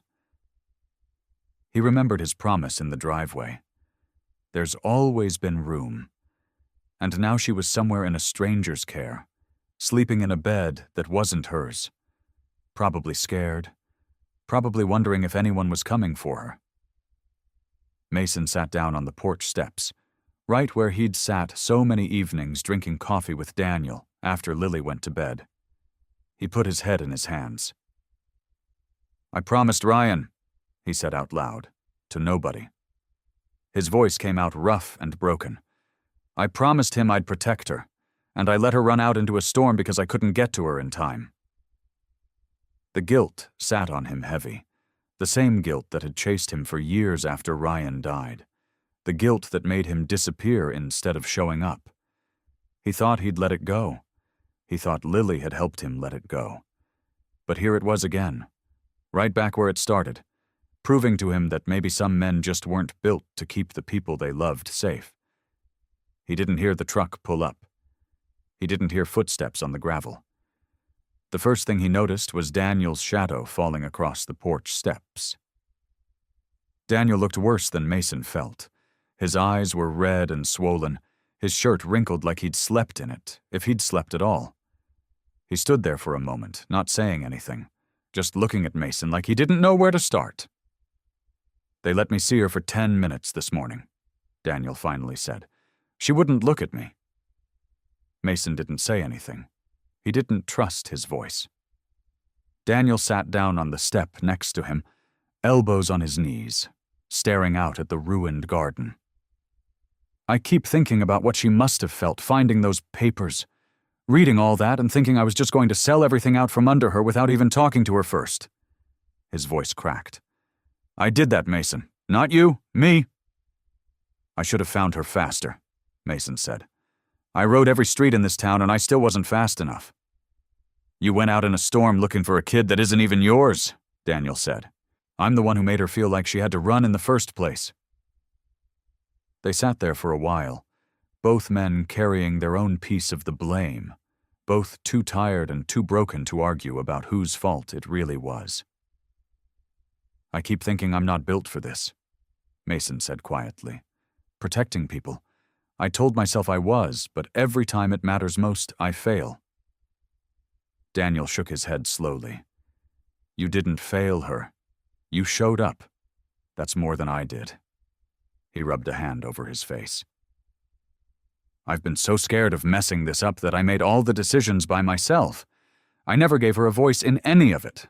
That's on me, not you." Mason looked over at him, and for the first time, he saw something different in Daniel's face. Not the nervous, overwhelmed man trying to survive. Something steadier. "We can't keep doing this alone," Daniel said. "Either of us. If we're going to get her back, and if we're going to keep her safe after that, we need to do it together." Mason nodded slowly, feeling something shift inside his chest, something that felt almost like hope pushing through the guilt. "Together," he said. "All right. Together." The sound of engines rolling up the road broke the silence between them. Mason lifted his head. He knew that sound. He'd know it anywhere. The deep rumble of a whole pack of motorcycles moving together, like thunder that didn't need a storm to make it. Daniel stood up first, squinting down the driveway. "You expecting company?" Mason didn't answer right away. He was already on his feet, watching as 6 motorcycles pulled into the gravel drive, one after another, chrome catching the gray morning light. The riders cut their engines, and for a moment the only sound left was birds starting to wake up in the wet trees. Jake Morrison swung his leg off his bike first. He was a big man, built like Mason, with a gray beard and eyes that had seen plenty of hard years. He pulled off his helmet and walked straight toward the porch, not slowing down, like a man on a mission. "Heard what happened," Jake said. His voice was rough, but there was no judgment in it. "Sarah's brother works at the county office. Called me first thing this morning." Mason felt his throat tighten. "Jake, you didn't have to come all this way." "Didn't have to," Jake said. "But you're my brother. That's how it works." He looked past Mason toward Daniel, sizing him up for a second. "You must be the uncle." Daniel nodded, looking uncertain about all these leather jackets suddenly filling up the yard. The other riders had gathered near the porch steps now, quiet, respectful, the way men stand when they know something serious is happening. One of them, an older man with a limp, spoke up. "We're not here to cause trouble," he said. "We're here because of Ryan, and because of what Mason's been doing since he passed." Daniel frowned. "What do you mean, what he's been doing?" Jake looked at Mason, like he was asking permission. Mason didn't say anything, just stared down at his boots, feeling his chest go tight. "Mason didn't tell you," Jake said slowly. "But after Ryan died, he set up payments, every month. Went straight to Lily's school, her doctor bills, some of the house payments too. Anonymous, through a lawyer. Nobody knew it was him except us, and even then, he made us swear not to say anything." Daniel turned to look at Mason, his mouth open like he wanted to speak, but couldn't find the words. 4 years, the older rider added. Never missed a payment, never asked for anything back. Mason finally looked up. His eyes were wet, and he didn't bother hiding it. "I couldn't face her," he said. "I couldn't face either of them. I broke my promise to Ryan the day I stopped showing up. Sending money felt like the only way I could keep some part of it." Daniel sat back down on the porch step, slowly, like his legs had stopped working right. He stared at Mason for a long moment. "All this time," Daniel said, "I thought you showed up because you wanted to take her from me, like you were trying to be the dad she lost, trying to push me out of the picture." "Never," Mason said, his voice cracking. "I never wanted to replace Ryan. Nobody could. I just made him a promise and I broke it once already. I wasn't going to break it twice." Jake put a hand on Mason's shoulder. "This man loved Ryan like a brother," he said to Daniel. "And when Ryan passed, he carried that guilt around for years. Every one of us watched him do it. Wouldn't talk about it. Wouldn't let anyone help him carry it. The only thing he ever let himself do was send that money. Quiet, no credit, no thanks. That's who Mason is." Daniel put his face in his hands for a moment. When he looked back up, something had changed in his eyes. "I've been so scared you were trying to take my place," Daniel said, "that I never stopped to think maybe you were just trying to keep a promise to your friend." "That's exactly what it was," Mason said. "Just a promise, nothing more." Daniel nodded slowly, and for the first time since they'd met, there was no tension between them, no suspicion, just two men who both loved the same little girl in their own way, finally understanding each other. The rain had stopped sometime during the night, and by the time the sun came up fully, the yard was steaming a little, the grass bright and wet. Jake and the other riders stayed. Nobody asked them to leave, and they didn't offer to go. They just started helping, the way men like that always did, without needing to be told what to do. By mid-morning, the porch was full of people. Mrs. Peterson from next door showed up with a casserole dish and a clipboard, saying she'd heard from the mailman that something was going on, and she wasn't about to sit home wondering. The old man who ran the hardware store in town came with a truck full of lumber, saying the fence out back had needed fixing for years, and today seemed like as good a day as any. Mason stood in the middle of it all, feeling something he hadn't felt in a long time. Not guilt, not grief. Something closer to purpose. Daniel found him by the garden, kneeling in the dirt where Lily's tomato plants were struggling against the weeds. "I called the caseworker this morning," Daniel said. "Told her I want to request an emergency hearing. Show them Lily's got more than just me looking out for her. Show them she's got a whole community." Mason looked up at him. "You think that'll work?" "I think it's worth trying," Daniel said. "I was going to do this alone. Sell the house, take her somewhere new, start over where nobody knew us. I thought that was easier. Turns out easier isn't the same as better." Mason stood up, brushing the dirt off his knees. "What do you need from me?" Daniel was quiet for a second, like the words were hard to get out. "I need you to keep doing what you've been doing.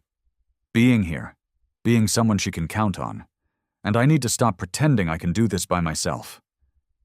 They spent the rest of the morning making a list, sitting at the kitchen table with cups of coffee going cold beside them. Daniel wrote while Mason talked, the two of them working out a plan, piece by piece. Who would pick Lily up from school on the days Daniel worked late? Who would help with the house payments until things got steady again? How the garden would get finished before the growing season passed them by. Jake came in around noon, wiping sweat off his forehead. "Fence is done," he said. "Boys are starting on the porch steps now. That third one's about to give way." "Thank you," Daniel said, looking up at him. "Really, all of you." Jake shrugged like it was nothing. "Ryan would have done the same for any one of us. This is just paying it back." By the afternoon, the caseworker arrived, a tired-looking woman with kind eyes and a stack of folders under her arm. She walked through the house, out to the yard, past the men working on the porch, past Mrs. Peterson setting up a table full of food like it was some kind of celebration. She didn't say much, just watched and wrote things down. When she finally left, she told Daniel she'd put in a good word. Said it wasn't every day she saw a family come together like this, even one that didn't look like a family in the usual sense. That evening, after most everyone had gone home and the yard had gone quiet again, Daniel sat down next to Mason on the porch steps, the new ones, solid under their weight. "I owe you an apology," Daniel said, "for all of it, for thinking you were trying to take something from me, for not trusting you from the start." Mason shook his head. "You were scared. Scared people do things that don't always make sense." "Maybe," Daniel said, "but you never gave up on her. Not once, even when I made it hard, even when I didn't deserve the benefit of the doubt." Mason looked out at the yard, at the fixed fence and the new porch steps and the garden that was slowly coming back to life. "Ryan asked me to look after her," he said. "I figure that includes looking after you too, since you're stuck with her as much as I am." Daniel let out a laugh, the first real one Mason had heard from him. "Stuck," he repeated. "Yeah, I guess that's one way to put it. Good way, if you ask me, Mason said. Daniel nodded, looking out at the same yard, the same fixed fence, like he was seeing it different now than he had that morning. Partners, then? He said, holding out his hand. Mason took it. Partners. The handshake had barely ended when Mason's phone buzzed on the porch rail. It was Mrs. Peterson, her voice tight with worry. Mason, is Lily with you? I went to bring over some pie and her window's open. Her bed's not slept in. Mason was already moving before she finished the sentence, his boots hitting the porch steps hard enough to make Daniel jump up behind him. What is it? Daniel asked, though the look on Mason's face told him everything he needed to know. Lily's gone. They checked her room first, the two of them standing in the doorway like they might find her hiding somewhere obvious, tucked behind the curtain or under the bed. But the room was empty. The window cracked open just enough for a small girl to climb through. On her desk sat the wooden box Mason had found weeks ago, the one that held Ryan's old photographs. It was open. One picture was missing. She took the photo of her and her dad, Mason said quietly. The one by the tree? Daniel's face went pale. The old oak, behind the property line, out past the garden. Mason was already thinking about it, turning the memory over in his mind. Lily had told him about that tree once, sitting on the porch steps with her knees pulled up to her chest. She'd said her father used to take her there every summer evening, just the two of them, to watch the sun go down through the branches. She'd said it was the only place that still felt like home, even after everything changed. He remembered her exact words now, the way she'd said them so quiet he'd almost missed it. Sometimes I feel like everybody forgets I'm still here, like I'm supposed to just wait until somebody remembers. He hadn't understood then how deep that feeling went. He understood now. Get a flashlight, Mason said. It's getting dark. They moved fast through the yard, past the fixed fence and the garden rows Lily had helped plant, out toward the tree line where the grass grew tall and wild. The sky was turning purple at the edges, the last bit of daylight slipping away behind the hills. Mason's chest was tight, his mind running through every worst possibility, but he pushed the fear down the way he'd learned to do a long time ago. Fear didn't help you find anybody. It just slowed you down. Daniel struggled to keep pace, his breath coming in short bursts. Why would she run again? After everything today? After the caseworker? After all of it? Because none of that matters to her right now, Mason said. All she knows is people showed up at the house talking about hearings and papers and custody. To a kid, that sounds like more people deciding her life without asking her what she wants. They crossed through the old fence line, ducking under a low branch. And there it was, the big oak tree standing alone at the edge of the property, its trunk wide and gnarled, roots thick enough to trip over in the dark. Mason had seen it before from a distance, but never up close. Now, in the fading light, he saw the small shape sitting beneath it, knees pulled to her chest, exactly the way she'd been sitting on the porch that day. Lily, Mason called out, keeping his voice soft so it wouldn't scare her. She didn't run. She didn't even look up right away. She just sat there, holding something in her hands, turning it over like she was studying every detail. Mason walked closer, slow, careful, the way you'd approach anything wounded and afraid. Daniel stayed a few steps behind, letting Mason lead. When Mason finally knelt down beside her, he saw what she was holding. The photograph. Ryan, younger, laughing, with a small Lily perched on his shoulders, both of them squinting into the sun under this very tree. Lily, Mason said again, gentler this time. She looked up at him, her eyes red and swollen from crying, her cheeks streaked with dirt where she must have wiped away tears with dirty hands. "I knew you'd find me," she said, her voice small and cracked. "Everybody finds me eventually, and then they leave." Mason's chest ached at the words. He sat down next to her in the grass, not saying anything yet, just letting her know he wasn't going anywhere. "I ran because I thought," Lily started, then stopped, swallowing hard. "I thought if I left first it wouldn't hurt as bad when everybody else did too." Mason let her words sit in the air for a moment. The wind moved through the branches above them, rustling the leaves like something breathing. "You want to know something?" he said finally. "I did the same thing you're doing right now. A long time ago." Lily wiped her nose with the back of her hand and looked at him sideways, waiting. "After your dad died," Mason said, "I disappeared. I stopped calling the guys, stopped riding with the club, stopped answering my phone half the time." He picked a piece of grass and rolled it between his fingers, not looking at her yet.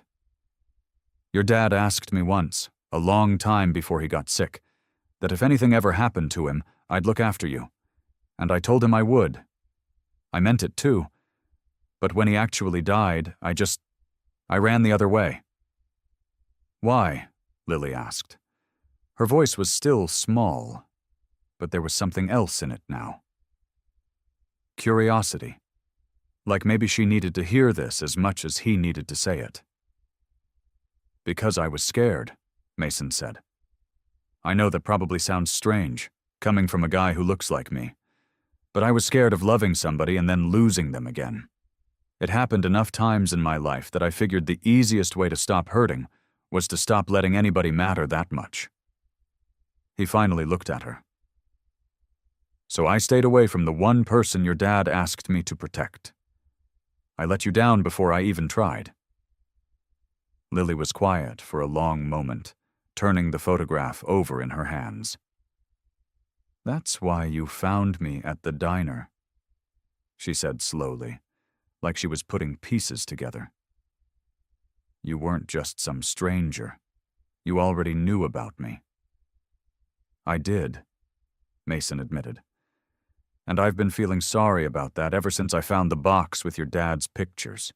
Every single day, actually. Because I knew I broke a promise to the best friend I ever had, and I let a little girl grow up thinking nobody was watching over her." Lily's eyes filled up again, but she didn't look away from him. "So, are you going to leave too? Once all the paper stuff is figured out? Once Daniel doesn't need help anymore?"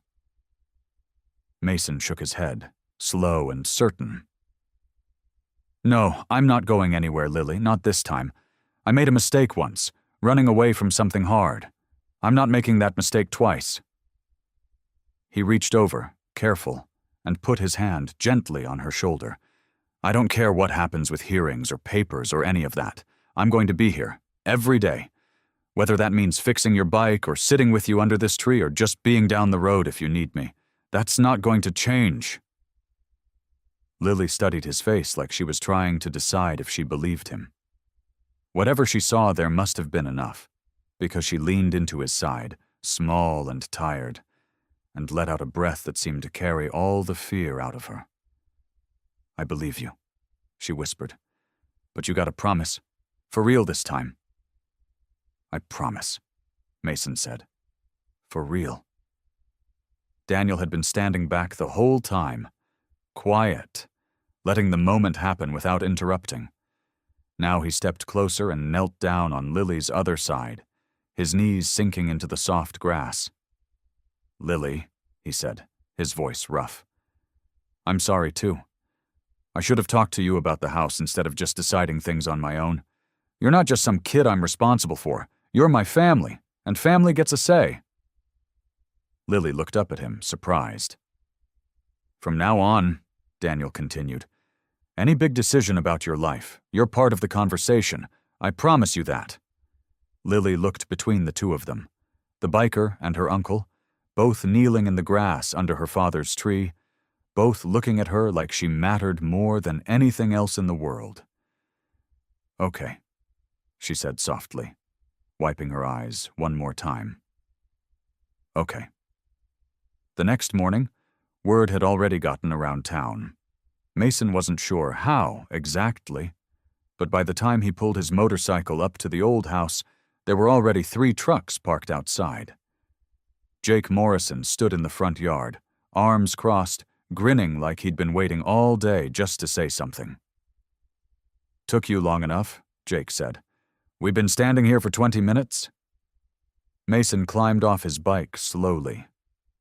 "We?" That's when he noticed them.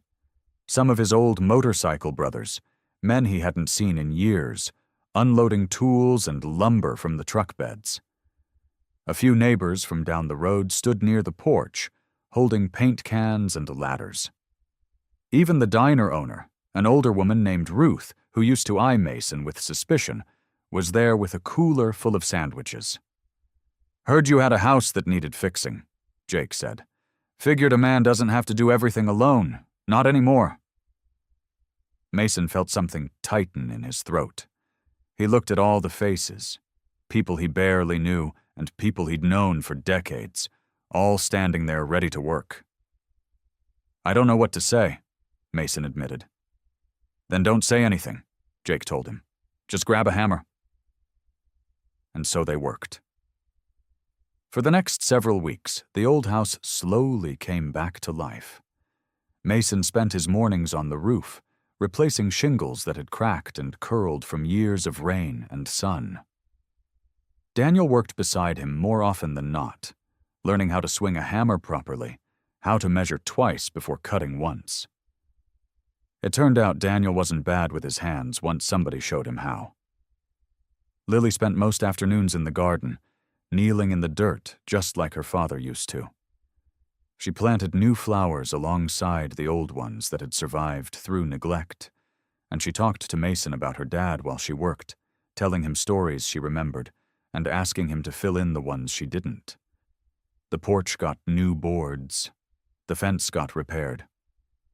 The kitchen, which had smelled like dust and old memories for so long, got a fresh coat of paint and new curtains that Ruth had sewn herself. But the biggest change came at the back of the property, where an old barn had been sitting empty and falling apart for years. "What if we fixed that up too?" Daniel asked one evening, standing beside Mason and looking at the crooked structure. "For what?" Mason asked. "A workshop," Daniel said. "Somewhere kids could come and learn things, like how to fix a bike or build something with their hands. Lily told me her dad used to teach kids things like that before he got sick. Simple things, but things that mattered." Mason looked at the barn for a long moment, remembering Ryan's old garage, filled with tools and laughter and grease-stained hands. "Yeah," Mason said quietly. "I think he'd like that." So the barn became the next project. Mason's motorcycle brothers brought in tools and equipment. Neighbors donated old bicycles and wood scraps.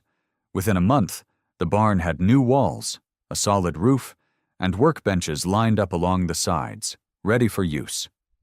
Word spread through town about the workshop, and soon enough, kids started showing up on weekends. Mason taught them how to patch a tire and adjust a chain. Daniel showed them simple carpentry, how to sand wood until it was smooth, how to build something from nothing but scrap and patience. Lily was always there too, teaching the younger kids how to plant seeds in the garden, showing them which flowers needed sun and which needed shade. One evening, after most of the volunteers had gone home and the sun was setting behind the trees, Daniel sat on the porch steps with a stack of papers in his hands. The real estate agent had called again that week, still asking if he wanted to move forward with selling. Lily sat down beside him, noticing the papers. "Are you going to sell it?" she asked quietly. Daniel looked at the yard, at the garden Lily had brought back to life, at the barn full of tools and laughter, at the house that no longer felt broken. He tore the papers in half. "No," he said. "This is our home, Lily. It's where your dad's memory lives. It's where you belong." He looked at her, his eyes soft. "It's where we belong." Lily leaned against him, smiling for the first time in what felt like months. Several months later, Mason rode down the same road he had traveled 100 times before. But everything felt different now. The trees had turned gold and orange, and the wind carried the smell of wood smoke instead of summer dust. He slowed his motorcycle as he came around the bend, and the old house came into view. Except it wasn't the old house anymore. The fence stood straight and white, freshly painted. Smoke curled from the chimney. The garden along the front walkway burst with color, purple and yellow flowers swaying gently, even though most other yards had already gone brown for the season. Someone had hung a wooden sign near the mailbox that read, "Ryan's Garden," in careful painted letters. Mason parked his bike and sat there for a moment, just looking. A group of kids were gathered near the barn, laughing as one of them tried to balance on a bicycle that still had training wheels attached. Daniel stood nearby, wiping grease off his hands with a rag, calling out instructions. He looked different, too. Steadier. Less like a man carrying a weight too heavy for him, and more like someone who had figured out how to carry it. "Mason," Daniel called, waving him over. "Come see what we built this week." Mason walked toward the barn, and as he passed, a woman raking leaves in her own yard across the street lifted her hand and waved. An older man sitting on his porch nodded at him, the same way you'd nod at a neighbor you trusted. Mason remembered a time, not so long ago, when people crossed the street just to avoid walking near him. Now they waved. Now they smiled. Inside the barn, the workbenches were covered with half-finished birdhouses, bicycle parts, and pieces of wood waiting to become something else. A boy no older than 10 proudly showed Mason a wobbly wooden box he had built all by himself. "That's real good work," Mason told him, and the boy beamed like he'd just won a trophy. Ruth from the diner showed up a little later with a basket of warm bread, setting it on the porch table like she'd done it 100 times before. She caught Mason's eye and smiled. "Never thought I'd see the day," she said. "This whole town used to whisper when you walked into my diner. Now folks ask when you're coming back." Mason didn't quite know what to say to that, so he just nodded and let the warmth of it settle into his chest. As the sun started sinking behind the hills, painting the sky in soft orange and pink, Lily came running out from the house. She had grown taller over the past few months, and there was a light in her eyes that hadn't been there the day she first grabbed his sleeve in that diner. "Mr. Mason," she called, holding something behind her back. "I made you something." She stopped in front of him, a little out of breath, her cheeks pink from the cool evening air. "I've been working on it for weeks," she said. "Daniel helped me with the sewing machine, but I did the rest myself." She pulled her hands out from behind her back and held up a small leather patch. The edges were stitched carefully, a little uneven in places, clearly made by hands still learning the craft. But the words on it were clear and bold, stitched in careful red thread. "Family isn't always blood." Mason stared at it for a long moment. His throat tightened, and for once, he didn't try to stop the feeling from rising up in his chest. "You really made this?" he asked, his voice rougher than he meant it to be. "Uh-huh," Lily said, nodding. "I wanted you to have something. Something that shows you're part of this family, too. Even if you're not my dad. Even if you're not my uncle." She looked up at him, her eyes steady and sure. "You're just Mason. And that's enough." Mason knelt down so he was eye level with her, taking the patch gently in his rough, calloused hands, like it was something precious. "This means more to me than you know," he said quietly. Lily smiled, and without another word, She wrapped her arms around him in a tight hug. Mason held her close, looking over her shoulder at Daniel standing on the porch, at Ruth setting out plates for dinner, at the barn full of laughter, and the garden full of life. The next Saturday, Mason took Lily out on the bike for the first time in weeks. She sat behind him, her small arms wrapped tight around his middle, her helmet a little too big, but strapped on safe and snug the way he'd shown her. The road stretched out gold and orange under a sky full of soft clouds, and Mason felt the wind against his face and thought about how far they'd come. He hadn't planned on going to the diner. But when he saw the old sign up ahead, weathered and familiar, he found himself slowing down without even deciding to. The gravel lot looked the same as it always had. A few trucks parked crooked, a bell above the door that still didn't ring quite right. Mason cut the engine and sat there for a second, just like he had the first time, all those months ago. "Why are we stopping here?" Lily asked, pulling off her helmet and shaking out her hair. "Thought you might like some pie," Mason said. "Best in 3 counties. Lily grinned. "Is this the place? The one from your story? Where I first found you?" Mason nodded slowly. "This is the place." They walked up together, Lily's hand slipping into his without either of them thinking twice about it. The bell above the door jingled as they stepped inside, and Mason braced himself out of old habit, the way he always used to when he walked into a room full of strangers. But nobody looked up in fear this time. A man at the counter lifted his coffee cup in greeting.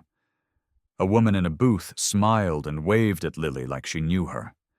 And there, behind the counter, wiping down the same worn countertop she'd wiped 1,000 times before, stood Ruth, grinning so wide her whole face lit up. "Well, look what the wind blew in," she said, setting down her rag. "I was wondering when you two would show up." She came around the counter and gave Lily a hug, then reached up and patted Mason's shoulder like he was an old friend she'd known her whole life. Which, Mason supposed, wasn't too far from the truth anymore. "Sit, sit," Ruth said, guiding them toward a booth by the window. But when Mason looked at the table, he stopped short. There was a small wooden sign propped against the napkin holder. Someone had carved it careful and neat, the letters painted a deep, warm brown. Reserved for Mason and Lily. Mason stared at it for a long moment, his chest tight with something he didn't quite have words for. "You didn't have to do that," he said quietly. "Didn't have to," Ruth agreed, sliding into the booth across from them. "Wanted to. This town remembers Mason. We remember the man who used to walk in here and everybody'd go quiet. And we remember the man who stayed for a scared little girl when he didn't have to." She reached over and squeezed Lily's hand. "Both of you changed something around here. Might as well make it official." Lily beamed, swinging her legs happily under the table, while Ruth went to fetch 2 slices of pie, still warm from the oven, the crust golden and flaky, just the way Mason remembered. As they ate, more people started trickling in. A farmer Mason had helped fix a fence for. A young mother whose car Mason had once given a jump start to on a cold morning. Jake showed up too, clapping Mason on the back with a grin, sliding into the booth beside them like he belonged there. Soon the whole diner buzzed with familiar faces, laughter drifting between tables, plates clattering, the smell of coffee and fresh bread filling the air. Lily sat in the middle of it all, talking a mile a minute to Ruth about the garden back home, about the birdhouse she was building in the barn, about the bicycle she was finally learning to ride without training wheels. Her cheeks were pink with happiness, her eyes bright, her laughter easy and light in a way it hadn't been that first frightened night. Mason leaned back in the booth and watched her, watched the whole room full of people who had once looked at him with fear and now looked at him like family. He thought about Ryan, about the promise he'd made so long ago and broken, and then finally kept. He thought about how a lonely man who believed his chance at family had passed him by had found it anyway, in a roadside diner, in a little girl's trembling hand reaching for his sleeve. I hope you like this story. Please share what's your favorite part of the story and where in the world you are watching from. Have a wonderful day.